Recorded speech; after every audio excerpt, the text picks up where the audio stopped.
श्री गणेशाय नमः। हर हर महादेव। हिमावन द्वारा शिव की बारात अगवानी तथा सबका अभिनंदन एवं वंदन।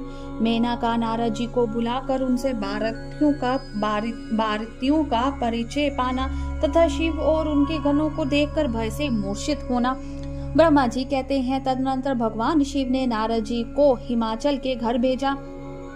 वे वहां की विलक्षण सजावट देखकर दंग रह गए। विश्वकर्मा ने जो विष्णु ब्रह्मा आदि समस्त देवताओं तथा नारद आदि ऋषियों की चेतन सी प्रतीत होने वाली मूर्तियां बनाई थी, उन्हें देखकर देव ऋषि नारद चकित हो उठे। तत्पश्चात हिमाचल ने देव ऋषि को बारात बुला लाने के लिए भेजा। साथ ही उस बारात की अगवानी के लिए मैनाक आदि पर्वत भी गए। तदनंतर विष्णु आदि देवताओं तथा आनंदित हुए अपने गणों के साथ भगवान शिव हिमालय नगर के समीप सानंद आ पहुंचे। गिरिराज हिमावन ने जब यह सुना कि सर्वव्यापी शंकर मेरे नगर के निकट आ पहुंचे हैं, तब उन्हें बड़ी प्रसन्नता हुई। तदनंतर उन्होंने बहुत सा सामान एकत्रित करके पर्वतों और ब्राह्मणों को महादेव जी के साथ वार्तालाप करने के लिए भेजा। स्वयं भी बड़ी भक्ति के साथ वे प्राण प्यारे महेश्वर का दर्शन करने के लिए गए। उस समय उनका हृदय अधिक प्रेम के कारण द्रवित हो रहा था और वे प्रसन्नता पूर्वक अपने सौभाग्य की सराहना करते थे। उस समय समस्त देवताओं की सेना को उपस्थित देख हिमावन को बड़ा विस्मय हुआ और वे अपने को धन्य मानते हुए उनके सामने गए। देवता और पर्वत एक दूसरे से मिलकर बहुत प्रसन्न हुए और अपने आप को कृत मानने लगे। महादेव जी को सामने देखकर हिमालय ने उन्हें प्रणाम किया। साथ ही समस्त पर्वतों और ब्राह्मणों ने भी सदा शिव की वंदना की। वे वृषभ पर आरूढ़ थे, उनके मुख पर प्रसन्नता छा रही थी। वे नाना प्रकार के आभूषणों से विभूषित थे और अपने दिव्य अंगों के लावण्य से संपूर्ण दिशाओं को प्रकाशित कर रहे थे। उनका श्री अंग अत्यंत महीन, नूतन और सुंदर रेशमी वस्त्र से सुशोभित था। उनके मस्तक पर मुकुट उत्तम रत्नों से जटित होने के कारण बड़ी शोभा पा रहा था। वे अपनी पावन प्रभा का प्रसार करते हुए हंस रहे थे। उनका प्रत्येक अंग भूषण बने हुए सर्पों से युक्त था तथा उनकी अंग कांति बड़ी अद्भुत दिखाई देती थी। दिव्य कांति से संपन्न उन महेश्वर की सुरेश्वर गण हाथ में चवर लिए सेवा कर रहे थे। उनके बाएं भाग में भगवान विष्णु थे और दाहिने भाग में मैं था।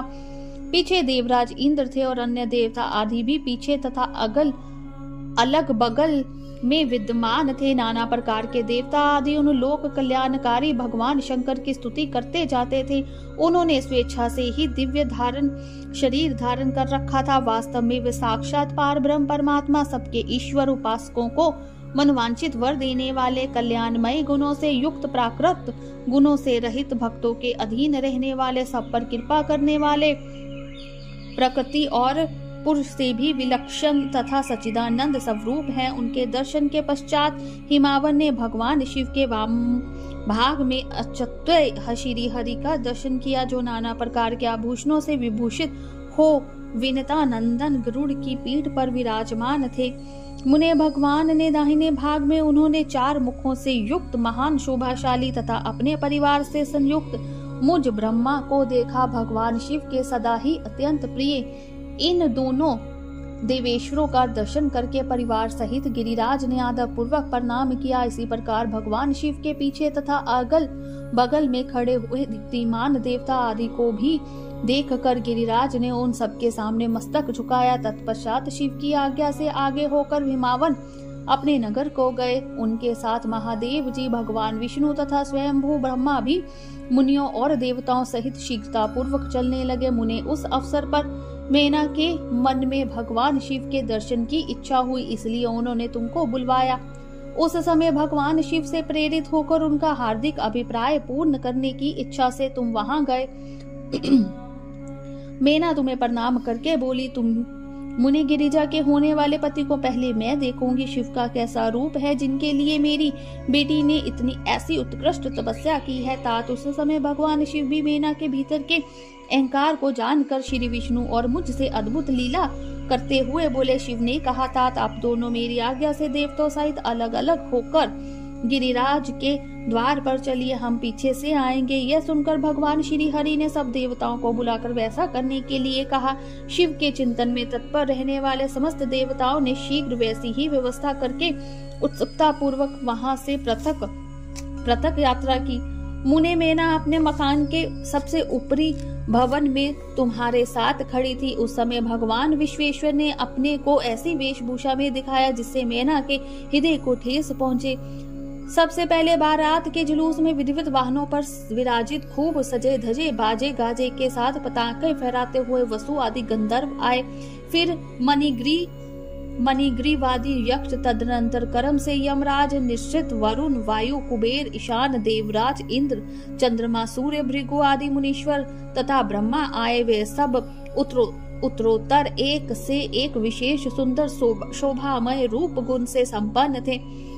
इनमें से प्रत्येक दल के स्वामी को देखकर मेना पूछती थी कि क्या ये शिव है? नारद जी कहते ये तो शिव के सेवक है। मेना ये सुनकर बड़ी प्रसन्न होती और हर्ष में भरकर मन ही मन कहती कि ये उनके सेवक ही जब इतने सुंदर है तब वे सबके स्वामी शिव तो पता नहीं कितने सुंदर होंगे। इसी बीच में वहां भगवान विष्णु पधारे। वे संपूर्ण शोभा से संपन्न श्रीमान, नूतन, जलधर के समान श्याम तथा 4 भुजाओं से संयुक्त थे। उनका लावण्य करोड़ों कंदपों को लज्जित कर रहा था। वे पीतांबर धारण करके अपनी सहज प्रभा से प्रकाशित हो रहे थे। उनके सुंदर नेत्र प्रफुल्ल कमल की शोभा को छीने लेते थे। उनकी आकृति से शांति बरस रही थी। पक्षीराज गरुड़ उनके वाहन थे।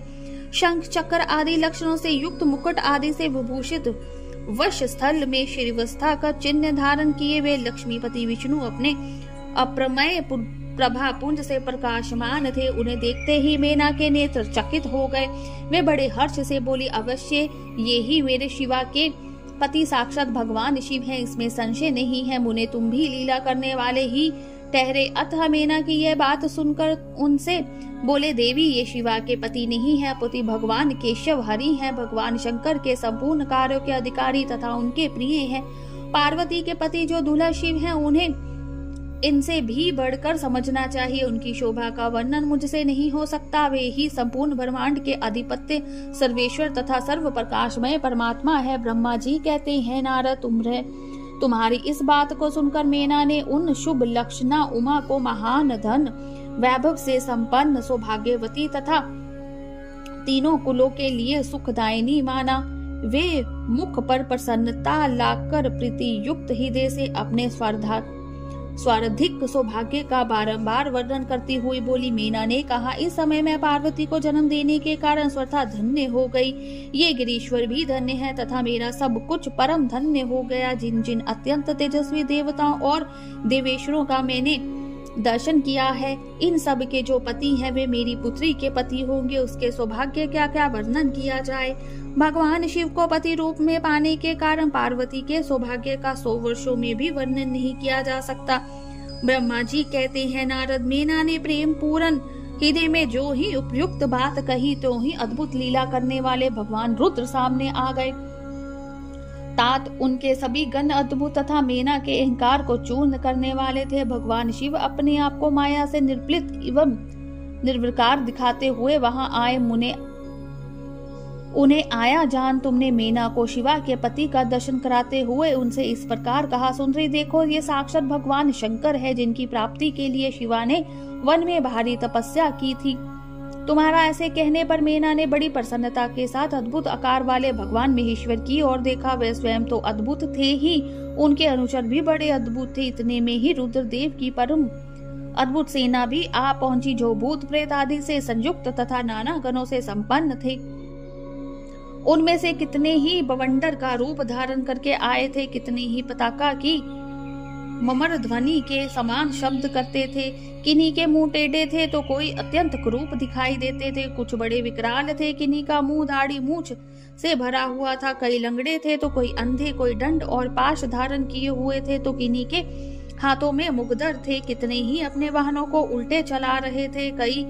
कोई सींग, कोई डमरू और कोई गोमुख बजाते थे। गणों में से कितनों के तो मुंह ही नहीं थे, कितनों के तो मुख पीठ की ओर लगे थे और बहुतों के बहुतेरे मुख थे।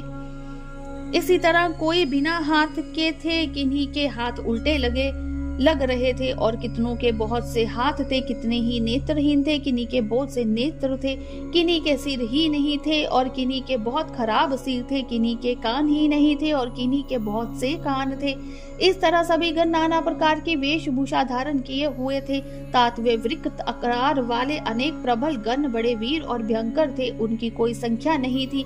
मुने तुमने अंगुली द्वारा रुद्रगणों को दिखाते हुए मेना से कहा, वरान ने तुम अब पहले भगवान हर के सेवकों को देखो, फिर उनके भी दर्शन करना। उन असंख्य भूत प्रेत आदि गणों को देखकर मीना तत्काल भय से व्याकुल हो गई। उन्हीं के बीच में भगवान शंकर भी थे, जो निर्गुण होते हुए भी परम गुणवान थे। वे वृषभ पर सवार थे, उनके 5 मुख थे और प्रत्येक मुख में 3-3 नेत्र। उनके सारे अंगों में विभूति लगी हुई थी, जो उनके लिए भूषण का काम देती थी। मस्तक पर जटाजूट और चंद्रमा का मुकुट, 10 हाथ और उनमें से एक में कपाल लिए, शरीर पर बागांबर का दुपट्टा और हाथ में पिनाक एवं त्रिशूल, आंखें भयानक आकृति, विकराल और हाथी की खाल का वस्त्र।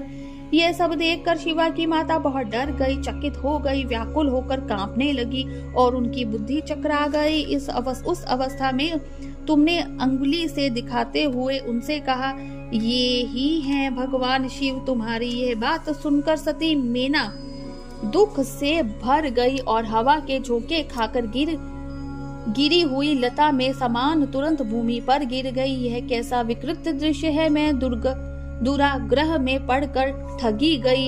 यूं कहकर मेना उसी क्षण मूर्छित हो गई। तदनंतर सखियों ने जब नाना प्रकार के उपाय करके उनकी समुचित सेवा की, तब गिरिजा प्रति मेना धीरे धीरे होश में आई। बोलिए शंकर भगवान की जय, उमापति महादेव की जय, हर हर महादेव।